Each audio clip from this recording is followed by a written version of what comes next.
Hello दोस्तों, कैसे हैं आप लोग। मेरा नाम सनी द्विवेदी है और मेरे चैनल का नाम सनी द्विवेदी अतिथि।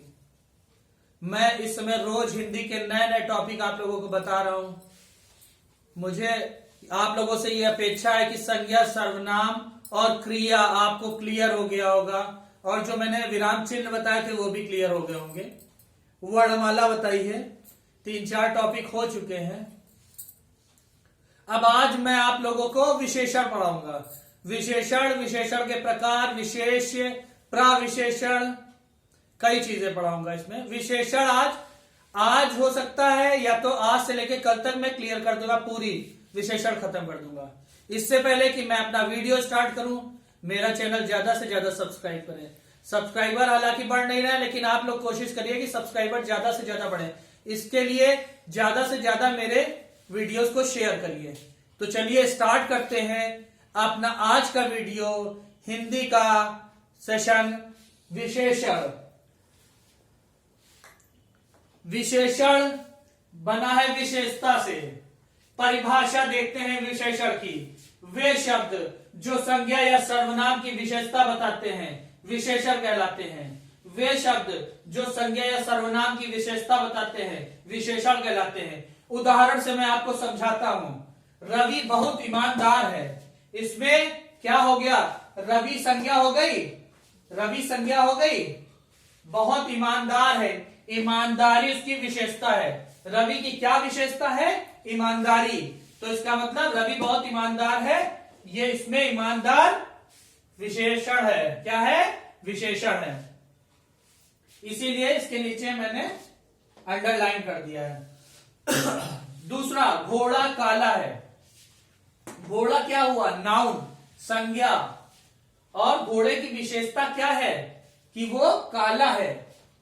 इसकी जगह सफेद होता तो क्या होता? घोड़ा सफेद है, उसकी विशेषता क्या होती? सफेद होती। इसमें क्या लिखा है? घोड़ा काला है। तो घोड़े की विशेषता क्या है? कि घोड़ा काला है, काला विशेषता है। अब चलते हैं। अब आपको विशेषण क्लियर हो गया होगा कि विशेषण में क्या है। काला है, गोरा है, सफेद है, नीला है, पीला है, जो भी चीजें हैं। ईमानदार है, बेईमान है, तो वो सब विशेषताएं हुई। विशेष पे आ जाते हैं। विशेष क्या चीज होती है? आपने सुना होगा विशेषण विशेष है। जिस चीज की विशेषता बताई जाती है, जिनकी विशेषता बताई जाती है वो विशेष होते हैं। और भाई इसमें जैसे रवि बहुत ईमानदार, इसमें विशेषता किसकी बताई गई थी? रवि की बताई गई थी। तो इसका मतलब रवि विशेष है।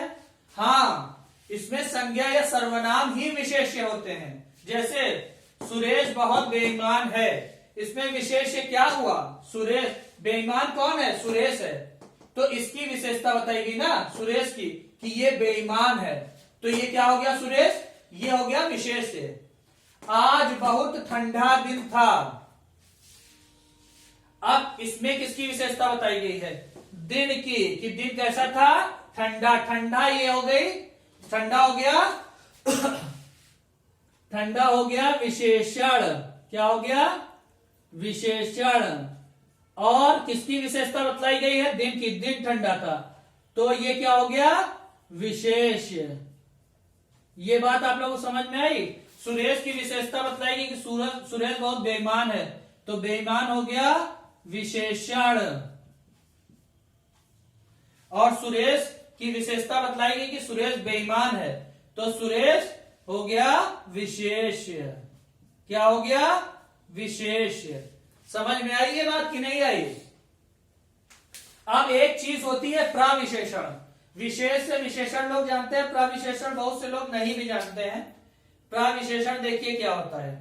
प्रविशेषण वो होते हैं जो शब्द विशेषण की विशेषता बताते हैं, वो क्या होते हैं? प्रविशेषण। विशेषण की विशेषता बतलाने वाले शब्द कौन से हैं? चलिए देखते हैं। एक उदाहरण है, आज का दिन। आज बहुत गर्म दिन था। क्या था? आज बहुत गर्म दिन था। तो आज दिन की क्या विशेषता है? कि वो गर्म था। और गर्म की विशेषता कौन बता रहा है? कि बहुत है कि कम है? तो इसमें क्या एक शब्द आ रहा है? बहुत। गर्म दिन था। तो दिन कैसा था? गर्म था। दिन की विशेषता हो गई गर्म, ठीक है, मुख्य विशेषण ये हो गया। और इस विशेषण की विशेषता क्या बता रहा है कि बहुत गर्म था, तो ये हो गया प्रविशेषण। इस विशेषण की विशेषता बताने वाला ये बहुत हो गया प्रविशेषण। तुम बिल्कुल बेवकूफ हो। अब तुम बेवकूफ हो, क्या हो? बेवकूफ हो। तो बेवकूफ हो गया विशेषण, और बिल्कुल बेवकूफ हो ये प्रविशेषण हो गया। बिल्कुल हो गया प्रविशेषण, बेवकूफ हो गया विशेषण, और बिल्कुल बेवकूफ हो, बिल्कुल बेवकूफ की विशेषता बेवकूफ विशेषण है, उसकी विशेषता कौन बता रहा है कि बिल्कुल बेवकूफ हो, तो ये हो गया प्रविशेषण। तुम घोर संकट में हो, तुम घोर संकट में हो, तो तुम संकट में हो, संकट क्या हो गया? विशेषण हो गया। संकट क्या हो गया? विशेषण हो गया। और संकट की विशेषता कौन बता रहा है? इस विशेषण की विशेषता कौन बता रहा है कि तुम घोर संकट में हो, हल्के फुल्के संकट में नहीं हो, घोर संकट में हो।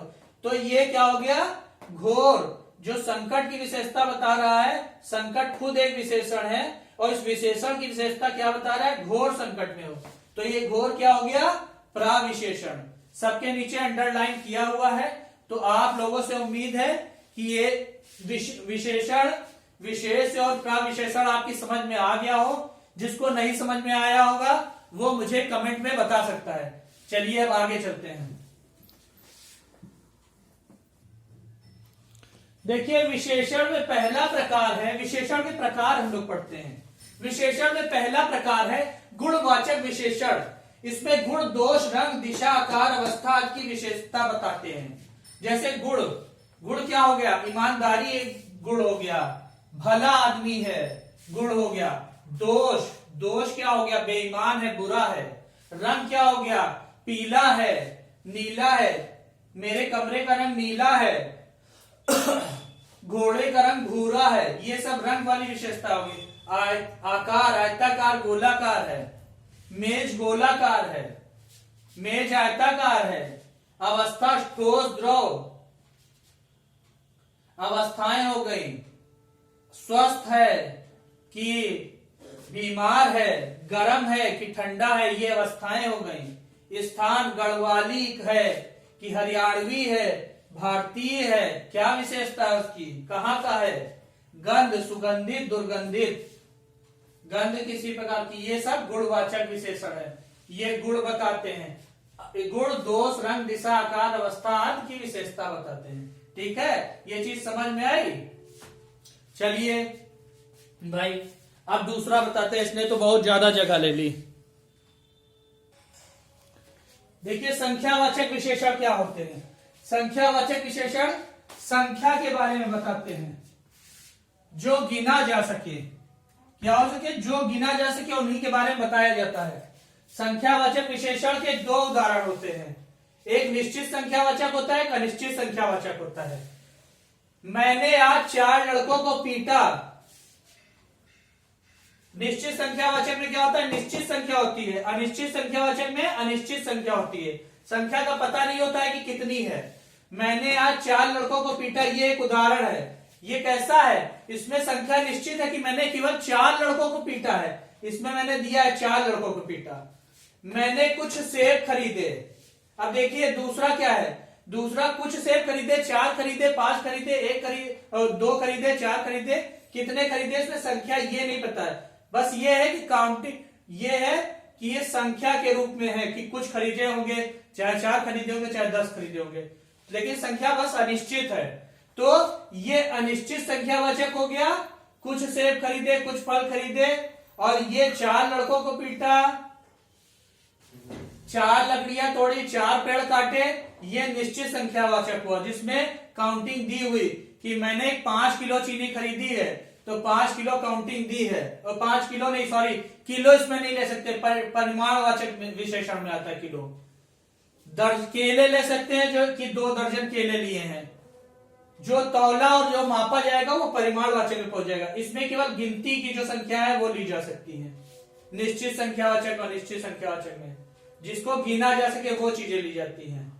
ठीक है, तो चलिए चलते हैं परिमाणवाचक विशेषक। इन दोनों में अंतर अभी आपको समझ में आ जाएगा।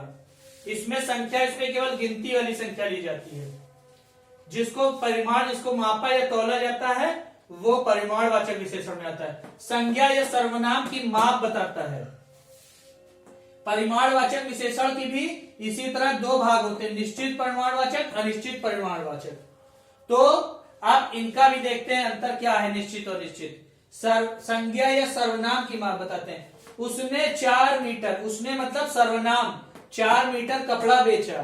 कितने मीटर? ये मीटर एक नाप बता रहा है कि 4 मीटर, तो ये परिमाणवाचक में आ गया। तो ये निश्चित है कि उसने 4 मीटर कपड़ा बेचा, तो ये निश्चित परिमाणवाचक में आ जाए।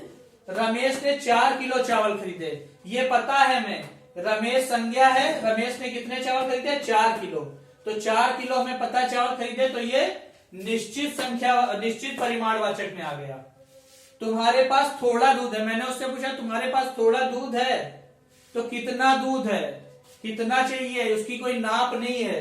तो जिसमें नाप नहीं वो अनिश्चित परिमाणवाचक हो गए। तो ये क्या हो गया? अनिश्चित परिमाणवाचक हो गया। उदाहरण से आप लोगों को समझ में आ गया होगा कि परिमाणवाचक या संख्यावाचक में क्या अंतर होता है। संख्यावाचक जो गिने जा सकते हैं लेकिन माप में नहीं गिने जा सकते हैं। ठीक है, चलिए आगे चलते हैं हम लोग। तो चलिए दोस्तों, अब आखिरी और चौथे विशेषण के प्रकार पे चलते हैं, सार्वनामिक विशेषण। सार्वनामिक विशेषण क्या होता है? जो शब्द सर्वनाम होते हुए भी विशेषण का कार्य करते हैं वे सार्वनामिक विशेषण कहलाते हैं। इसमें सर्वनाम ही विशेषण का कार्य कर जाता है। देखिए, जिससे अभी आप उदाहरण से समझ जाएंगे। जैसे उदाहरण है, यह फोन मेरा है, ये पेंसिलें किसकी है? वह टीवी तुम्हारा है। तो क्या है? किसके बारे में कहा जा रहा है? फोन के बारे में, कि ये फोन, ये है फोन।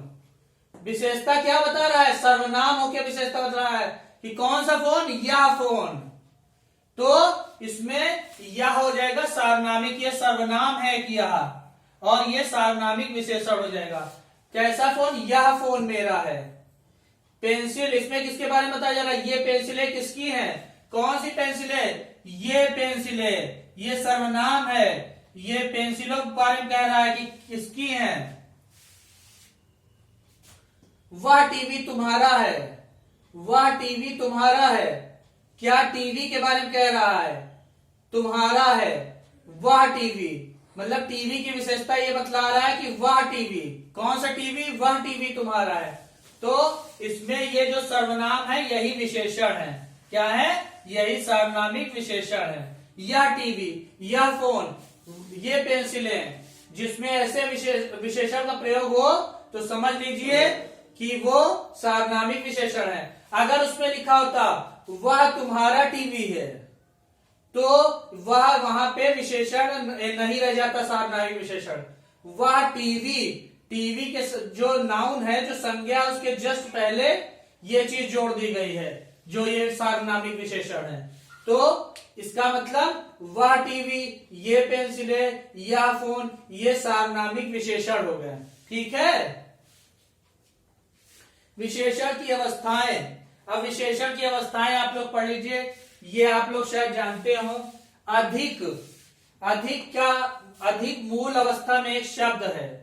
अब उसको उत्तरावस्था में क्या लिखा जाता है? अधिक मतलब अधिक का अधिकतर, अधिक का अधिकतर मतलब अधिक हो जाता है, अधिकतर हो जाता है। अधिकतर के बाद अधिकतम, एकदम मतलब मैक्सिमम। निम्न का निम्नतर, निम्न, निम्न से फिर नीचा और क्या हो गया? निम्नतर। फिर सबसे नीचा क्या हो गया? निम्नतम, सबसे ऊंची अवस्था उसकी हो जाती है। लघु, लघु छोटा, उससे छोटा, सबसे छोटा। लघु, लघुतर, लघुतम। बृहद, बड़ा, बृहद का मतलब होता है बड़ा। बृहत्तर, उससे बड़ा। बृहत्तम, सबसे बड़ा। तो ये 3 अवस्थाएं होती हैं विशेषण की। अब कोई शब्द आएगा तो आप उसमें तर लगा के, जैसे अधिक का अधिकतर, निम्न का निम्नतर, ऐसे ही तर लगा के उत्तरावस्था और उत्तमावस्था तम लगा के बना लेंगे। ठीक है, आप लोगों की समझ में आ गया विशेषण? जो भी नहीं समझ में आएगा वो कमेंट बॉक्स में आप हमें बता सकते हैं। अब अगले टॉपिक को लेके कल फिर मिलेंगे दोस्तों। गुड बाय, नमस्कार।